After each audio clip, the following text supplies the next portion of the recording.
আপনি যদি ওয়েস্ট বোর্ডের কথাই বলেন, সম্পাদকরা একটা পক্ষ নিবে, মালিকরা একটা পক্ষ। সবাইকে মিলিয়েই এখন একটা জায়গায় আসতে হবে। তো সেই জায়গায় আমরা অবশ্যই যাতে সহযোগিতা করি, এবং ওয়েস্ট বোর্ডের সাথে তো শ্রম মন্ত্রণালয় জড়িত। আমরা চেষ্টা করতেছি এই সব বিষয়গুলোকে কানেক্ট করার, এবং আইনগুলার বিষয়ে আমরা তো সাইবার সিকিউরিটি অ্যাক্ট নিয়ে অলরেডি একটা সিদ্ধান্ত নিয়েছি।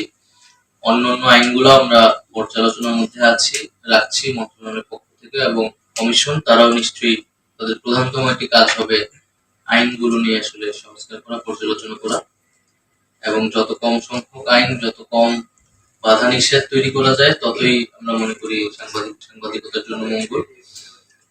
তারপরে হচ্ছে আমাদের ফ্যাসিবাদের দোসর রয়েছে, বা ফ্যাসিবাদ মুক্ত একটা গণমাধ্যমের কথা আমি নিজেও বলে আসছি। সেই জায়গায় কিন্তু আসলে সরকারের জায়গা থেকে হস্তক্ষেপের, এটা যারা মিডিয়া হাউস গুলোতে আছে তারা আপনারা নিজেরাই এটা আপনারা চিন্তা ভাবনা করতে হবে। সত্যটা আসলে জনগণের সামনে উন্মোচন করতে হবে। আমি শুনেছি অনেকেই কাজ করতেছে।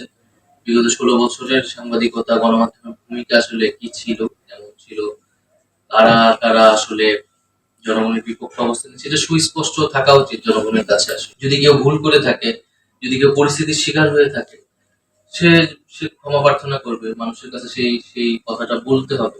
কিন্তু এখন হুট করেই সময়ের সাথে, মানে 5ই আগস্টের পরে যদি কেউ ভুল পাল্টায় ফেলে, এবং সে, এটা তো আসলে হওয়া উচিত না। মানুষকে সত্যটা স্বীকার করা উচিত, কারণ সত্যের মধ্য দিয়ে আসলেই রিকনসিলিয়েশনটা সম্ভব। আমরা এটাই বলতেছি।